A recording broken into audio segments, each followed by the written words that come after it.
The silence in the boardroom wasn't just quiet. It was a vacuum, sucking the oxygen right out of my lungs. My phone sat face up on the mahogany table, the screen finally going dark, but the damage was blindingly bright in my mind. I hadn't meant to hit send. That message was a 3 a.m. ghost, a raw, unedited admission of how Amelia's ruthless competence made my blood run hot, a draft meant for the digital incinerator. Instead, it was delivered. The heavy oak doors swung open, the sound amplifying in the stillness. Amelia entered. The click of her heels was sharp, a metronome counting down my remaining dignity. She didn't look at the empty chairs. She looked at her phone, then at me, her eyes dark and completely unreadable.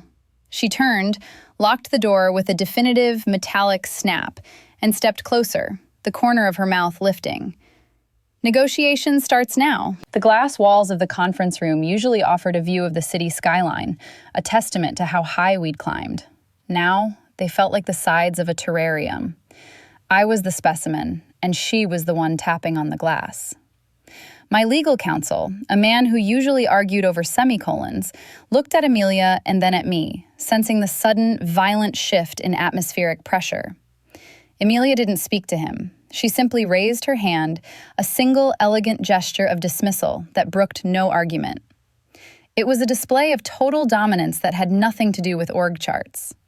The lawyers gathered their files and fled, leaving us in a silence so thick it felt like water. I gripped the armrests of my leather chair, my knuckles white, fighting the urge to run.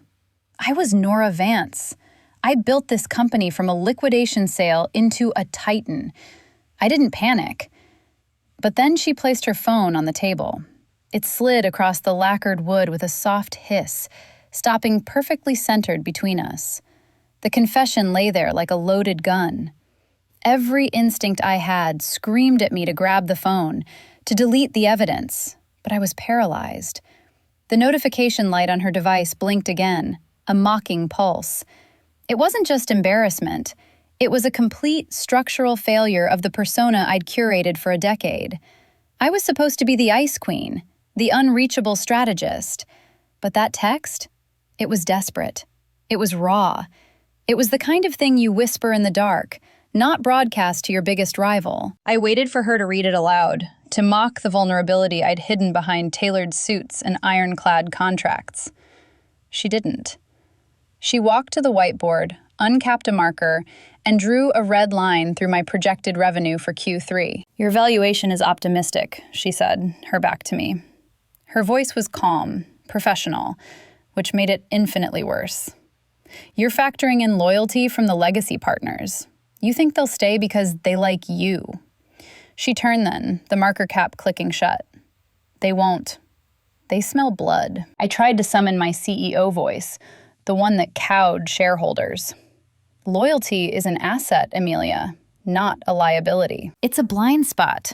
She began to circle the table.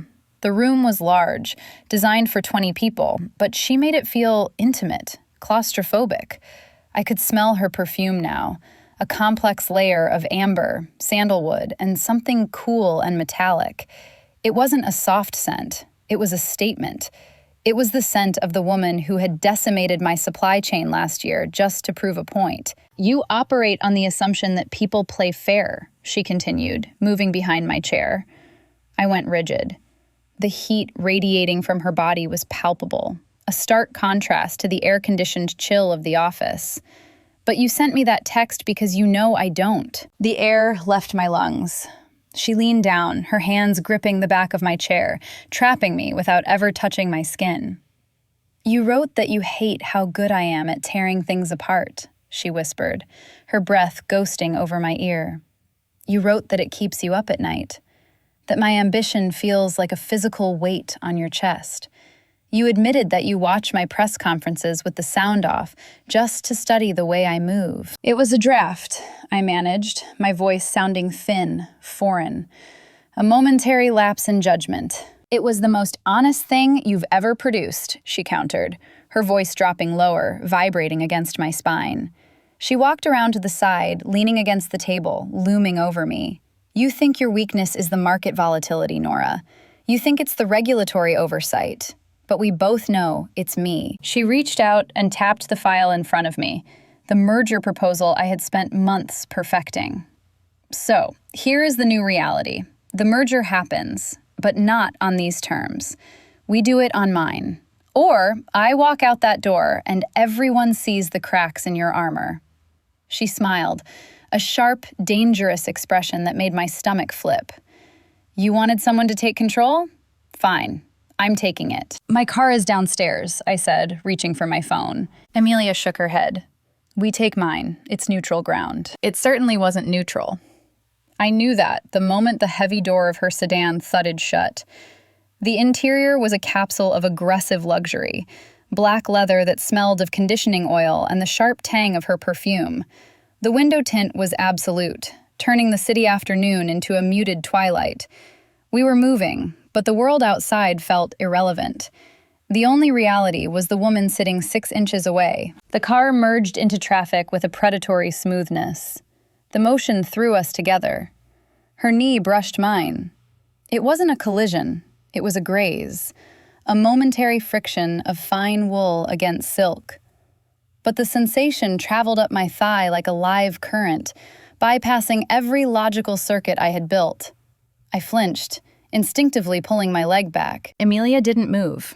She stayed right there, occupying her space with a terrifying stillness.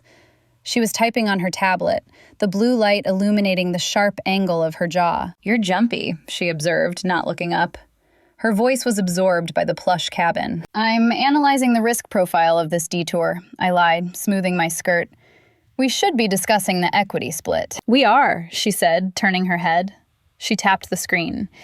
It wasn't a spreadsheet. It was a screenshot of my text. Let's discuss the phrasing here. You wrote, it's not just the strategy, it's the way she wields silence like a blade. Interesting choice of words, Nora. Wields. Like I'm armed. It was a metaphor, I said, my voice tight, for your negotiation style. And the part where you said my control is, quote, intoxicating? She arched a brow. Is that also a business term? Is that standard jargon for the quarterly review? I looked out the window, watching the skyscrapers blur. I meant that your leadership style commands attention. It creates a gravitational pull in the market. Stop, she said. It was soft, but it cut through my deflection like a scalpel. Stop hiding behind the jargon. You didn't write a press release. You wrote a confession. She shifted, turning her body fully toward me. The leather creaked, a sound that seemed incredibly loud.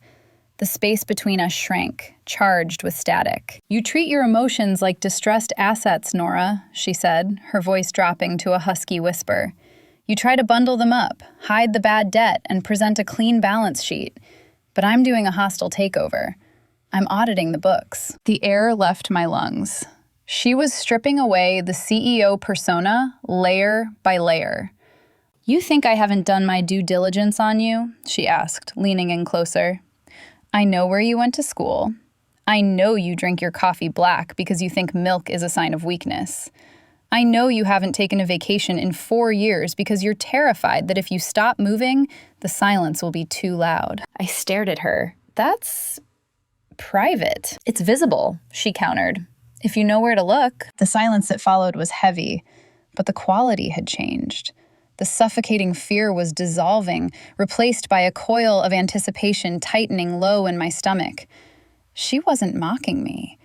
She was validating the obsession because she had been watching just as closely. I checked, she murmured, her gaze dropping to my lips for a fraction of a second. Because I wanted to know if you were worth the trouble. If you were just a suit. Or if there was something real underneath. And? I whispered. And, she smiled. A slow, genuine curve of her lips that changed her entire face. I found out you're just as hungry as I am. The car turned sharply, pressing our shoulders together. This time, I didn't pull away. The fear was gone, replaced by a dangerous thrill. We weren't just rivals anymore. We were two predators recognizing the same instinct in each other. The negotiation had shifted. It wasn't about the company. It was about how much ground I was willing to cede just to feel that heat again. The elevator ride was a silent ascent into the stratosphere. When the doors slid open, the wind hit us, a sharp, high-altitude gust carrying the scent of ozone and distant rain. The rooftop bar was a different world. The city below was a sprawling circuit board, a grid of gold and white light humming with an energy we usually tried to harness in quarterly reports. Up here, the traffic noise was just a low-frequency vibration in the concrete, drowned out by ambient lounge music and the clinking of ice. It felt like we had stepped out of time, detached from the frantic streets where we waged our wars. Amelia didn't ask for a table. She simply walked toward the most secluded corner, her silhouette cutting a sharp line against the twilight sky. The hostess, sensing the sheer force of her presence, scrambled to clear a reserved sign from a low, slate-gray table shielded by a wall of ornamental bamboo. It was a pocket of privacy in a public space, a paradox Amelia seemed to thrive in. We were visible, yet untouchable. I sat down, the wicker chair creaking softly. My hands felt empty without a phone or a file, so I clasped them on the table, trying to stop the tremor that had nothing to do with the chill. A waiter appeared, a shadow in a vest. I opened my mouth to order my usual, vodka martini, dry, twist. But Amelia spoke first. 2 old fashions, heavy on the bitters, no fruit salad. She didn't look at the menu. She looked at me, her eyes capturing the reflection of the heat lamps overhead. The waiter vanished. I should have been annoyed. I was a CEO. I didn't let people order my drinks. But a strange, warm friction curled in my chest at the loss of control. It was a relief to let someone else hold the reins for 5 minutes. "You hate sweet drinks," she stated. "You think sugar clouds the alcohol." "You've been reading my expense reports?" I asked, trying for levity. "I told you. Due diligence." She leaned back, the wind catching loose strands of her dark hair, pulling them across her face. She didn't brush them away immediately. For a second, she looked wild, untamed, a stark departure from the polished executive on magazine covers. "Why me, Nora?" The question was quiet, carried on the wind. "Of all the sharks in this city, why did you fixate on the one trying to eat you?" I looked at the condensation forming on the glass table, tracing a circle with my finger. The cold wetness grounded me. "Because you're the only one who knows the cost," I said, the truth slipping out. "I watch you in meetings. You don't just win. You dissect the problem. It's surgical. Everyone else is messy, emotional. You're a machine. And I wanted to know what fuels it." "Admiration," she mused, testing the word. "Is that what we're calling it?" "You wrote about my hands in that text, Nora. You wrote about the way I hold a pen. That's not professional admiration. That's hunger." The drinks arrived, amber liquid sloshing against oversized cubes. She picked hers up and swirled it. "So tell me, is it fear? Are you terrified that I'm better than you? Or is it desire? Do you want to be me? Or do you just want to be under me?" The question hung in the air, crude and devastating. "It's not that simple," I whispered. "It is," she countered, leaning forward, elbows on the table. The distance between us shrank. "Fear and desire are the same frequency. You're scared because you want it. You're scared because for 10 years, you've been the impenetrable fortress. And then you see me, and you realize you're starving." I took a drink, the whiskey burning a path down my throat. "And you?" I challenged. "You said you were waiting. Waiting for what?" Amelia's expression softened, the predatory edge dulling into something more complex. "For a crack," she admitted softly. "I've been circling you for years, Nora, poking at your defenses. Mergers, acquisitions, lawsuits. I threw everything I had at you, trying to get a reaction. I didn't want to destroy your company. I just wanted to know if there was anyone else up here at this altitude who felt as lonely as I did." She reached out, her fingers grazing the back of my hand. Her skin was cool from the glass, but the touch burned. The wind whipped around us, rattling the bamboo, but in that corner, the world stopped spinning. She wasn't mocking the confession. She was accepting it. She was telling me the text hadn't been a mistake. It was an invitation. "So," she whispered, her thumb pressing into my knuckle, "now that we've established the baseline, are you ready to negotiate for real?" I looked at her, not the rival, but the equal. "Yes," I breathed. "I'm ready." The city lights blurred below us. We were high above the ground, untethered, and for the first time, I wasn't looking for a parachute. I was looking at her. The shift back to the deal wasn't a retreat. It was an escalation. We didn't pull out laptops or spread spreadsheets across the damp table. The numbers were already burned into our minds, memorized down to the decimal point during sleepless nights of strategy prep. But now, the vocabulary of acquisition, terms I had used 1,000 times to sterilize conflict, felt heavy, double-coated with a heat that had nothing to do with the ambient heaters flickering overhead. "Article 7, Amelia said, her voice low, cutting under the lounge music. "Controlling interest. You're fighting for 51% of the voting rights. You want the veto." "I built the infrastructure," I countered, leaning in. My drink was sweating onto the slate, but my hands were dry, steady. I can't let a partner, no matter how aligned, dismantle the culture I created. I need to know I'm driving. Amelia swirled her glass, the ice clinking with a sharp, rhythmic cadence. She watched the amber liquid for a moment before dragging her gaze up to mine. "You think controlling the board means you're safe. But in a true merger, Nora, the safety comes from the exposure. It comes from trusting the other party not to gut the assets the moment your back is turned." "Trust is a variable I can't quantify," I said. "Then you're using the wrong metrics." She set her glass down and extended her hand across the small table. It wasn't a handshake. She laid her palm flat, face up, in the center of the slate. A silent demand. A terrifying offer. I hesitated. In the boardroom, touching was weak. It was a breach of protocol. But up here, with the wind tearing at the edges of our privacy, it felt like the only logical next step. I reached out, placing my hand in hers. Her skin was shockingly warm against the cool night air.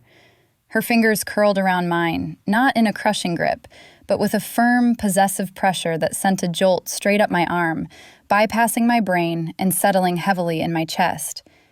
She didn't look at our hands. She held my gaze, her eyes dark and unblinking. "Shared risk," she murmured. Her thumb moved, tracing the sensitive skin of my inner wrist, right over the pulse point. "That's the clause you're missing. You want to keep the walls up, but you want me inside the fortress. You can't have both." I watched her thumb move. It was hypnotic. The sensation was a stark contrast to the hard lines of her reputation. The Iron Lady of Tech, the woman who fired a CFO over a Zoom call. Her touch was deliberate, mapping the acceleration of my heart rate with the precision of a cardiologist. I felt the professional boundaries dissolving, the CEO title slipping off my shoulders like a heavy coat I no longer needed. "If I let you in," I whispered, my voice catching, "you have the power to bankrupt me. Not financially, but completely." "I know," she said. Her fingers tightened slightly, grounding me. "And I'm handing you the same weapon. That's the deal, Nora. Mutually assured destruction, or mutually assured survival." For a long moment, the only sound was the wind and the blood rushing in my ears. We were locked in a stalemate that felt more like an embrace. The tension was a physical weight, a thick, coiled energy that made the air between us shimmer. I realized then that I didn't care about the voting rights. I didn't care about the board seats. I just wanted to know if her hands felt this steady everywhere else. "Excuse me, ladies." The voice shattered the bubble. We both flinched, pulling apart as if we'd been burned. A waiter stood there, oblivious, holding a water pitcher. "Top off?" Amelia sat back, the mask slamming back into place instantly. "No," she said, her tone crisp, dismissing him without a glance. "We're fine." The waiter retreated, but the spell was broken. The raw, magnetic charge dissipated just enough to let reality leak back in. Amelia ran a hand through her hair, exhaling a long breath that seemed to carry a decade of fatigue. Her shoulders dropped just an inch, but on her, it looked like a collapse. "I'm tired, Nora," she admitted, the words quiet, stripped of all posturing. She looked out at the skyline, at the thousands of lighted windows where other people were working, striving, burning out. "I'm tired of being the only person in the room who isn't allowed to bleed. Everyone looks at me and sees the revenue stream. They see the strategy. Nobody asks if the weight is too heavy." I stared at her, seeing the cracks in the marble. It was a revelation. We weren't enemies. We were mirrors. "I know," I said softly, reaching for my drink just to have something to hold. "It's lonely at the altitude. The air is too thin." She looked back at me, a sad, knowing smile touching her lips. "That's why I didn't delete your text," she said. "Because for the first time in 10 years, someone looked at me and didn't see a boss. You saw a woman who was just as hungry and just as scared as you are." The merger wasn't about the companies anymore. That was just the paperwork. The real negotiation was happening right here, in the silence between two exhausted women, realizing they didn't have to hold up the sky alone. "We need to look at the blueprints," Amelia said abruptly. "The physical asset integration, the server farms in Nevada, the R&D labs in Boston. We can't finalize the valuation without seeing the physical overlap." "I have the files on my secure drive," I said, back at the office. "Let's go." The ride back was faster, the traffic thinning as the city settled into its late-night rhythm. We didn't speak. The air in the car was different now, less like a cage fight, more like the quiet before a detonation. We arrived at my building, bypassing security with a flash of my badge. The office was empty, the cubicles dark, the only light coming from the emergency exit signs and the city glow filtering through the floor-to-ceiling windows. My office felt strange.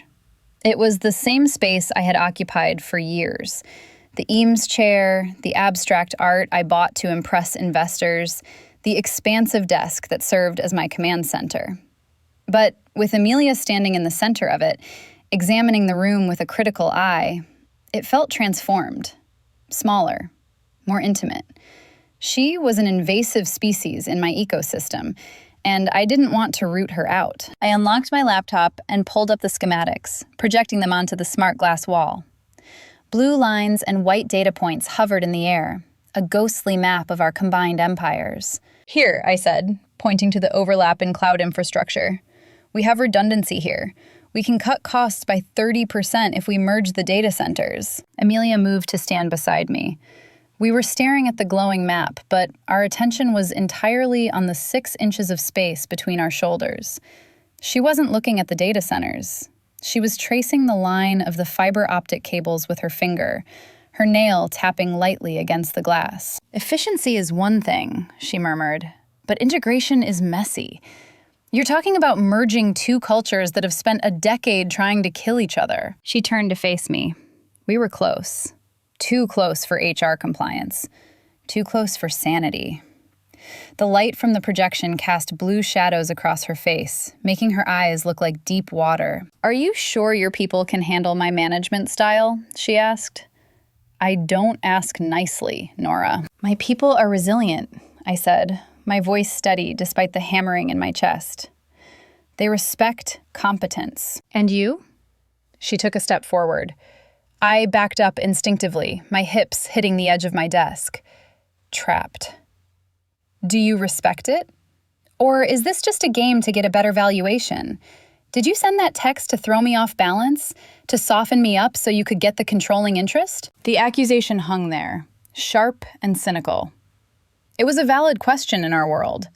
Sex was often just another negotiating tactic, a way to leverage biology for profit. "It wasn't a tactic," I said, the anger flaring up, hot and immediate. "I don't play games with this." "With what?" She stepped into my personal space, her body boxing me in against the mahogany. She placed her hands on the desk on either side of me, leaning in until her face was level with mine. I could feel the heat radiating from her suit, smell the amber and the faint scent of whiskey on her breath. "Say it, Nora." "With what?" "With desire," I whispered. "With the fact that I've spent 10 years measuring myself against you. With the fact that when I saw you walk into that boardroom today, my first thought wasn't about the stock price. It was about how much I wanted you to look at me like I mattered." The silence that followed was absolute. The hum of the server room down the hall seemed to vanish. The city noise outside was gone. There was only the sound of her breathing, slightly ragged, and the frantic rhythm of my own heart. Amelia's eyes searched mine, looking for the lie. She didn't find one. Her expression shifted, the cynicism cracking, revealing a raw, terrifying need.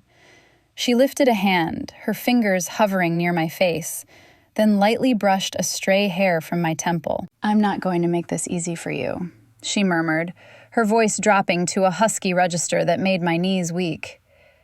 "If we do this, if we merge, I'm going to challenge you every single day.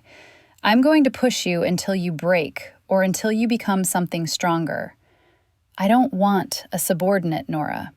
I want a rival who can keep up." "I'm not afraid of you," I said, lifting my chin. "Good," she whispered, leaning in until her lips were inches from mine. "Because the negotiation is over. Now comes the hard part." She didn't kiss me. She pulled back, leaving me breathless and aching, the empty space between us vibrating with unspent energy.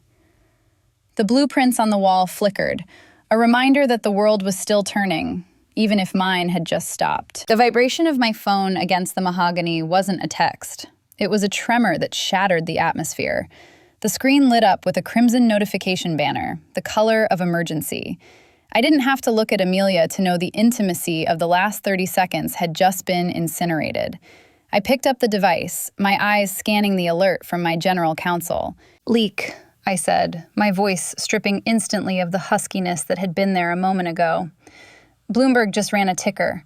Sterling-Vance merger imminent. Regulatory hurdles expected. The stock is reacting in after-hours trading. An activist shareholder group is already mobilizing a block." The shift in the room was violent. The charged sexual tension didn't disappear. It transmuted instantly into cold, hard competence. The suture of our connection, which had been loose and exploratory, suddenly tightened, binding us together against an external threat. Amelia didn't flinch. She didn't ask how it happened. She stepped back from the desk, pulling her phone from her pocket with a fluid motion. "Who is leading the block?" "Vanguard Group out of Chicago," I replied, already logging into the secure terminal on my laptop.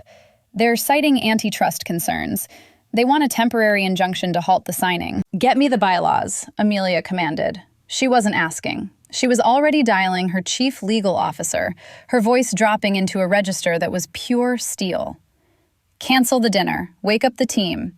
I need a press release drafted in 10 minutes denying the regulatory risk. Cite the precedent from the Omni deal. Yes, now." We moved in perfect sync. There was no need to delegate, no need to explain the strategy. We were two halves of the same processor.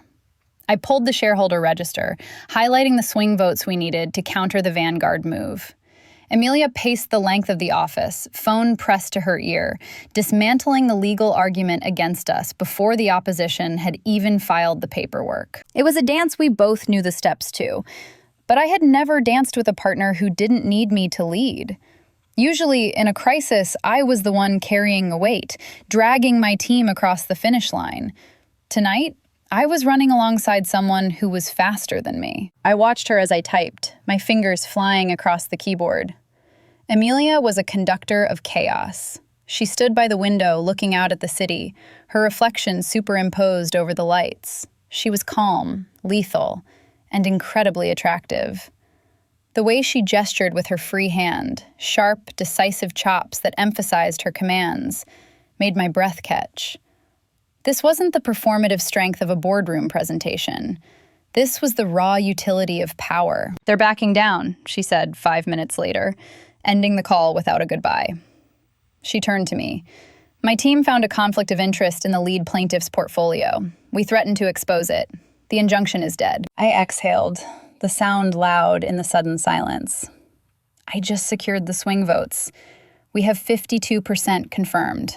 The leak won't matter." The crisis had lasted 20 minutes. In that time, we had crushed a rebellion that would have taken weeks to solve alone.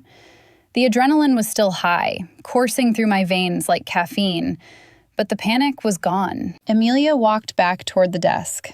She looked exhausted, but her eyes were bright, burning with the thrill of the kill. She reached up and undid the top button of her blazer, a small, intimate gesture of armor coming down. "We're good at this," she said, the statement hanging in the air between us. "We are," I admitted. The realization hit me harder than the near kiss had. We weren't just compatible in bed or on a desk. We were compatible in the war room. The shared victory acted as a catalyst, fusing the professional admiration with the personal desire until I couldn't tell where one ended and the other began. I had spent my life looking for a partner who wouldn't be crushed by the weight of my ambition. I realized, watching her loosen her jacket, that I hadn't just found a partner. I had found the only other person on earth who could carry the other end of the load. The silence that followed the frenzy was heavy, but it wasn't empty. It was the dense, pressurized quiet of a deep-sea dive. The crisis was averted, the leak plugged, but the adrenaline that had fueled our synchronized defense began to ebb, leaving behind a raw, vibrating exhaustion. I slumped back in my chair, the leather creaking, feeling the sudden weight of my own limbs. Amelia didn't return to her side of the room to gather her things. She stayed close, her presence a constant gravitational pull that made it impossible to think clearly about anything else. She moved then. Not away, but up.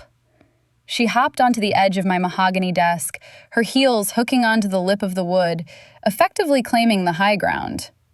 It was a breach of every office protocol I enforced, a casual desecration of the altar of my authority.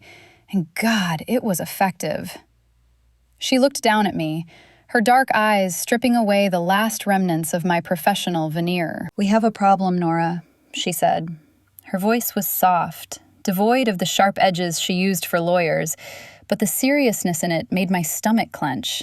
"We just fixed the problem," I countered, rubbing my temples where a headache was beginning to bloom. "The injunction is dead. Vanguard is backing off." "Not that problem," she corrected. She picked up a silver letter opener from my desk, turning it over in her fingers, watching the light catch the metal. "The merger. The structure.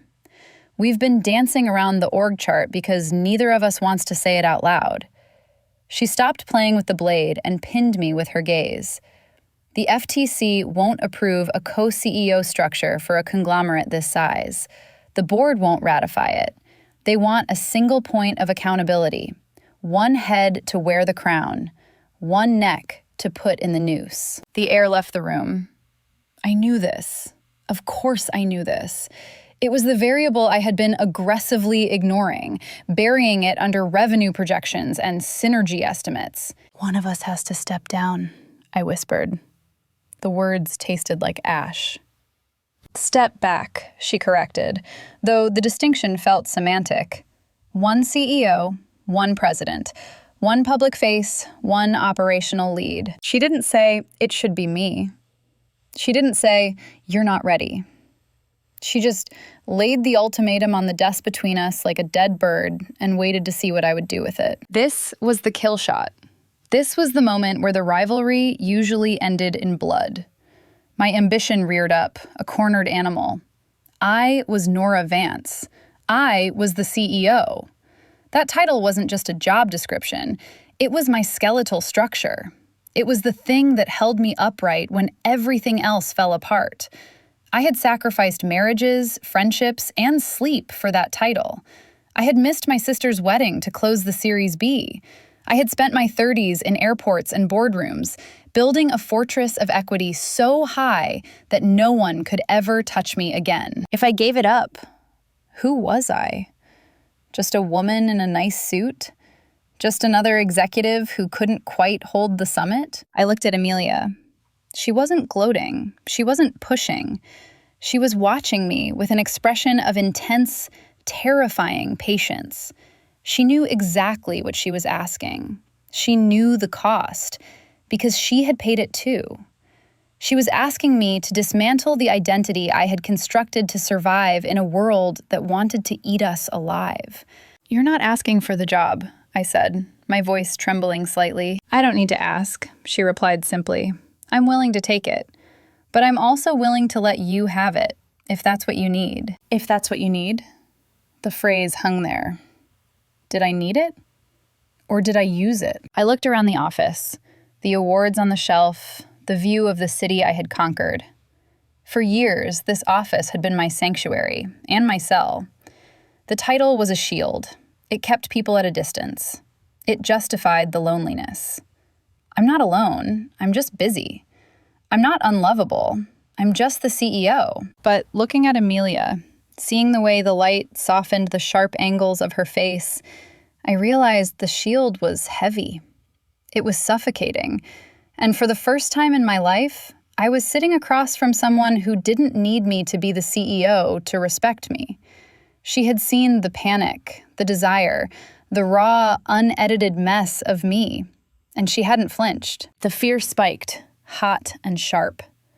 Giving up the title felt like stepping off a cliff, but holding on to it meant pushing her away. It meant keeping the walls up. It meant winning the war, but dying in the castle. The silence stretched, taut as a violin string about to snap. The hum of the city outside seemed to fade until there was only the sound of my own heartbeat, counting down the seconds to the most expensive decision of my life. The decision didn't arrive with a flash of lightning or a sudden cinematic clarity. It settled over me slowly, heavy and absolute, like silt finding the bottom of a stirred river. I looked at the silver letter opener still balanced in Amelia's hand, catching the reflection of the city lights, and then up at the woman who had been the architect of my stress and the object of my desire for a decade. The silence in the office was physical, a pressurized weight that pressed against my eardrums, drowning out the distant hum of the server room. "I'll step back," I said. My voice was steady, shockingly so. It didn't sound like a surrender. It sounded like a strategy execution. Amelia went still. The letter opener stopped turning. She didn't smile. She didn't look triumphant. She just watched me with that intense, unblinking focus, analyzing the data point I had just provided. "I'll take the COO role," I continued, the words gaining traction as I spoke them. "I'll handle operations, the integration, the supply chain logistics. You take the CEO title. You handle the board, the street, and the public face. You wear the crown." I waited for it. I waited for the predator's grin, the satisfaction of the alpha finally pinning the rival to the mat. I expected her to pull out the contract immediately, to capitalize on the weakness before I could recant. But she didn't move. The silence stretched, becoming thin and brittle. Amelia slid off the desk. Her feet hit the carpet with a muted thud. She closed the distance between us, not with the aggressive, rhythmic stride that usually announced her presence, but with a slow, deliberate hesitancy. She stopped inches from my chair, the heat of her body radiating through the wool of her suit, washing over me in a tangible wave. "You'd give it up?" she asked, her voice rough, stripped of its polished veneer. "Just like that?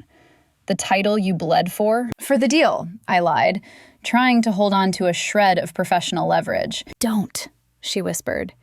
She reached out, her hand trembling slightly, a micro-tremor I would have missed if I hadn't been studying her for years. She cupped my jaw, her thumb grazing the high line of my cheekbone. The touch was shocking in its tenderness, a stark contrast to the verbal sparring we'd engaged in for hours. "Don't lie to me, Nora. Not now. Not when we're this close to the truth." I leaned into her touch, my eyes fluttering shut against my will. The contact was a live wire, grounding me and electrocuting me all at once. "Because I'm tired of the war, Amelia. I admitted, the confession tearing out of my throat. I'm tired of checking my 6. I want to see what we can build if I stop trying to destroy you. She let out a breath that sounded like a laugh breaking. You idiot, she murmured, the affection and the insult hitting me harder than any compliment could have. I didn't want your company. I didn't want the market share or the patents or the damn title. She tilted my head back, forcing me to look at her. Her eyes were dark, wide, and unguarded. I wanted a partner who could keep up. I wanted the only person in the world who understands the language I speak without needing a translator. The relief washed over me like a breaking fever, sudden and cooling.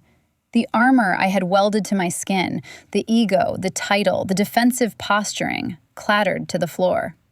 I wasn't losing myself. I was finally being found. Then take it, I whispered against her palm. Take the lead. We lead together, she corrected fiercely. The title is for the SEC. The power is ours. She moved to the desk, pulling the final merger agreement from the stack of files. She uncapped her heavy fountain pen, the gold nib glinting. The scratching of the pen against the bond paper was the only sound in the room. Loud, rhythmic, definitive. It wasn't the sound of a termination. It was the sound of a beginning. She signed her name, the loops sharp and angular, then turned the document toward me. I took the pen. The barrel was still warm from her grip, carrying her heat. My hand didn't shake. I signed Nora Vance right below Amelia Sterling. The ink glistened wet and black under the desk lamp, our names interlocking on the page, binding our assets, our futures, and our secrets together. It was done. The paper sat between us, no longer a declaration of war, but a peace treaty written in the language of absolute surrender. The deal was sealed. The rivalry was dead. The pen clattered onto the mahogany, rolling in a slow arc until it hit the edge of the leather blotter. The sound was final, a punctuation mark on a decade of conflict. The papers, hundreds of pages of legalese, non-disclosure agreements, and asset schedules sat between us, a monument to the complexity of our surrender. But almost immediately, Amelia reached out and pushed the stack aside. The files slid across the polished wood with a dry hiss, clearing the space between us. The physical barrier was gone. She didn't step back. She stepped in. Amelia moved into the space the contract had occupied, her thighs bumping against the arm of my chair. The professional distance we had maintained, even in our closest moments of negotiation, evaporated. She reached down, her hands finding my shoulders, her fingers digging into the fabric of my blouse, pulling me up. I stood, my legs slightly unsteady, not from weakness, but from the sheer, overwhelming gravity of her presence. She pulled me close, eliminating the last inches of air. Her body was solid, warm, and terrifyingly real against mine. I could feel the rise and fall of her chest, the rapid beat of her heart echoing my own. The scent of her, sandalwood, amber, and the sharp, clean smell of expensive paper filled my senses. It wasn't the smell of a rival anymore. It was the smell of home. She didn't kiss me. Instead, she leaned her forehead against mine, closing her eyes. The contact was electric, a direct line of communication that bypassed speech entirely. We stood there in the center of my office, the city lights creating a halo around us, breathing the same air. It was an intimacy far more profound than anything physical. It was the relief of finally putting down a weapon you had been holding for 10 years. "Do you know what happens tomorrow?" I whispered, my voice muffled in the space between us. "Chaos," she murmured, her breath warm against my skin. "The market will panic. The analysts will scream. My board will threaten to revolt. And we'll handle it," she said, opening her eyes. They were dark, fierce, and filled with a terrifying certainty. "We'll walk into that press conference, and we'll tell them that the war is over. We'll tell them that Sterling Vance isn't just a merger. It's a monopoly on competence. I laughed, a shaky, incredulous sound. You're already writing the press release. I'm always writing the press release, she countered, a small smile playing on her lips. She moved her hands from my shoulders to my waist, her thumbs resting on my hip bones, grounding me. But this time, the narrative is different. No more solitary genius. No more lonely nights in the office, staring at the skyline. We're going to argue, I warned her, about everything. The branding, the office layout, the coffee in the break room. I'm counting on it, she said. I don't want peace, Nora. I want friction. Friction creates heat. Heat creates energy. She pulled back slightly, just enough to see my face clearly. Her expression shifted, turning playful, dangerous. You know, she said softly, that text wasn't a mistake. I froze. We established that. It was a Freudian slip of the thumb. No, she shook her head. It was strategy. Subconscious, maybe, but strategy nonetheless. You knew the only way to break the stalemate was to detonate the board. You sent that text because you knew I couldn't resist a vulnerability that raw. I'm not that calculated, I protested, though a part of me wondered if she was right. You are, she said, her smile widening. That's why I like you. You knew exactly what bait would bring the shark to the surface. She turned then, taking my hand and leading me toward the floor-to-ceiling window. We stood looking out at the city, the grid of lights, the flow of traffic, the empires we had built separately and would now rule together. The reflection in the glass showed two women standing shoulder to shoulder, no longer fighting for space, but sharing the view. Negotiation complete, she whispered, squeezing my hand. The coffee on the desk had gone cold hours ago, but the warmth of her hand in mine was a steady, living thing. We weren't just signing a contract. We were signing a new reality into existence. The rivalry was the prologue. This was the story. If you've ever found unexpected clarity in a mistake, subscribe to see where this partnership goes.